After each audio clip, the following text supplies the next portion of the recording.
Eh bien bonjour à toutes et à tous, j'espère que vous allez toutes et tous très bien. Aujourd'hui, grosse vidéo, on va parler de la recomposition corporelle, un grand sujet. On est parti tout de suite pour la présentation. La vérité derrière les recompositions corporelles. Aujourd'hui, après cette vidéo, tu vas savoir comment concrètement en faire une, quels sont un petit peu les mystères autour de ce sujet, quelque chose qui semble un petit peu magique. On va voir ça ensemble. On va voir ça en 7 points clés. Donc il y a pas mal de choses à dire en réalité. On va voir ça tout de suite. Tout d'abord, je me présente. Je m'appelle Tristan. Tu peux m'appeler le Trist. Je suis coach en ligne sur Instagram. Des recompositions corporelles, j'en ai fait pas mal. Je t'invite à aller regarder ma page Instagram ainsi que tous ces posts pour aller lire les descriptions où je raconte un petit peu comment ça s'est passé. Mais globalement, à chaque fois, on part sur prise de masse et perte de gras en même temps. Donc l'idée, tu vois, c'est d'avoir ce genre de résultat. On est parti tout de suite pour la présentation, la recomposition corporelle, déficit modéré, contexte optimal. Je t'en dis pas plus, on va voir ça tout de suite. Déjà, qui peut en faire? Qui peut en faire? Les gens qui sont relativement débutants ou alors une reprise après un arrêt prolongé. Malheureusement, c'est pas accessible à tous, on voit ça.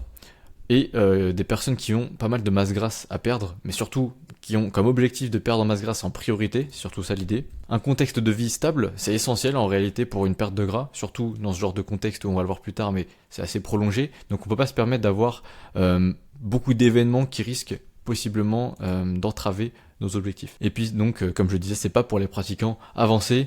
Quoique, encore une fois, on pourrait un petit peu nuancer, mais globalement, ce qu'il faut retenir, c'est que c'est surtout accessible pour les débutants. Les résultats, en tout cas, pour un débutant, seront vraiment assez abusés pour le coup, alors qu'une personne avancée, on ne pourra pas s'attendre à autant de recomposition corporelle en même temps. Enfin, c'est ça que je veux dire. Donc, la stratégie du déficit. Déjà, on part sur un déficit, clairement. Déficit calorique prolongé. Alors, je m'explique un petit peu. Encore une fois, on pourrait nuancer. Plusieurs stratégies existent. Je te donne une stratégie possible. Dans l'idée où tu aurais 10 kilos à perdre, tu pourrais faire un déficit plus agressif dès le départ pour te débarrasser direct de toute ta masse grasse et partir derrière sur un léger surplus calorique. C'est une forme de recomposition corporelle. L'idée c'est de perdre en masse grasse et d'augmenter sa masse musculaire. Donc on pourrait partir sur faire une sèche, puis une prise de masse légère. Voilà, ça c'est une forme de recomp. Si tu as plus de poids à perdre, ce que tu pourrais faire c'est potentiellement faire un déficit moins agressif, donc un déficit plus lent, plus long du coup, qui va durer peut-être plusieurs mois, même largement c'est sûr. Et l'idée c'est d'avoir un déficit pas trop agressif pour pouvoir le tenir et en même temps pouvoir construire en masse musculaire et ne pas être trop fatigué de par le déficit. D'où l'idée de l'avoir de façon pas trop agressive. C'est différents points de vue, différentes façons de voir les choses. En réalité, on pourrait même faire un déficit agressif si tu avais plus de poids à perdre. L'idée, c'est juste de voir si tu es OK avec le fait de perdre rapidement du poids, d'avoir vite des résultats, mais par conséquence, de te brider un petit peu plus au niveau des calories, forcément. Il n'y a pas de secret là-dessus. Donc c'est un ajustement selon la masse grasse également, quand tu as beaucoup de masse grasse à perdre. Donc dans l'idée, c'est ce que je viens de dire. Mais voilà. Éviter de se mettre dans le rouge. C'est surtout ça l'idée. Dans une recomposition corporelle, l'idée, c'est pas de seulement perdre de la masse grasse. On fait pas une sèche violente, on fait pas une préparation, on fait pas non plus une perte de poids uniquement. Le but c'est de faire de la masse musculaire en même temps.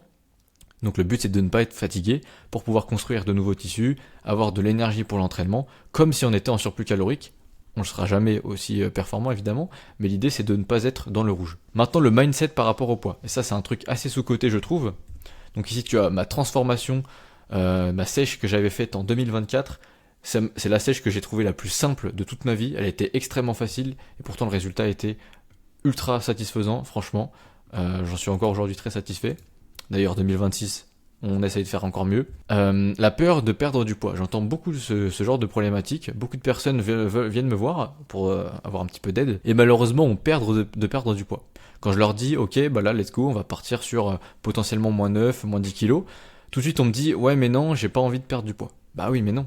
En fait l'impression de ne pas être assez balèze elle est complètement fausse. Pourquoi? Tout simplement car quand on est sec on a un aspect visuel bien meilleur. Là c'est le cas. J'ai perdu 9 kilos entre les deux photos, elles sont à peu près proportionnées de la même façon, l'angle de vue est quasiment le même, et on voit qu'au final, j'ai l'impression d'être plus musclé à droite qu'à gauche. Pourtant, j'ai perdu 9 kilos. Donc, ça veut bien dire que quand on est plus sec, on est plus impressionnant, donc il faut accepter de perdre du poids et plutôt se focus sur la composition corporelle et pas le chiffre sur la balance. Ce qui compte c'est le physique et pas réellement le chiffre.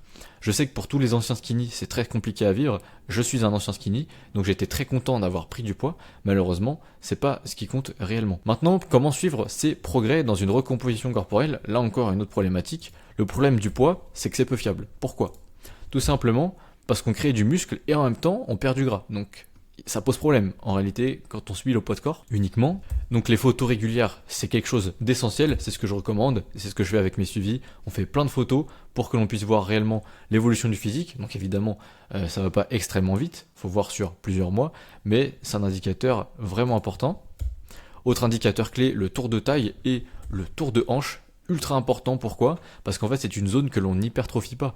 En réalité, à part les abdos peut-être, c'est pas une zone qu'on va hypertrophier, il n'y a pas de muscles qui vont réellement grossir, donc il n'y a que de la masse grasse à perdre, surtout que c'est une zone où en général on stocke pas mal de gras, donc c'est des progrès qui sont vraiment mesurables. Donc prendre son tour de taille et tour de hanche, ça peut être ultra cohérent. Maintenant parlons un petit peu de nutrition.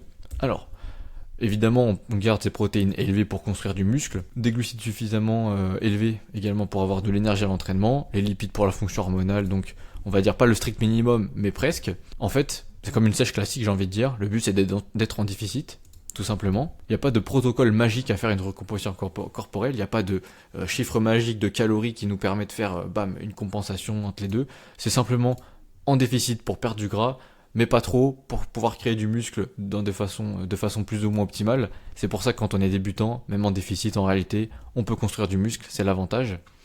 Et justement, en parlant de déficit, je vous invite à aller regarder ma vidéo sur la sèche 2026, elle est déjà disponible sur mon YouTube, elle apparaît normalement juste au-dessus en fiche, donc je vous invite à aller la regarder pour plus de détails sur le déficit calorique et quelques astuces. Parlons maintenant de l'entraînement. L'entraînement, en fait, il doit rester exactement le même que si on était en prise de masse ou en sèche ou peu importe, c'est exactement la même chose. Il faut bien comprendre que l'entraînement, c'est simplement un signal qu'on envoie pour construire la masse musculaire. Il n'y a pas d'idée de perdre du gras à l'entraînement. Donc l'idée, c'est d'avoir une intensité maximale requise pour avoir un bon signal, un volume d'entraînement adapté, une bonne fréquence. En fait, il n'y a juste pas d'adaptation particulière.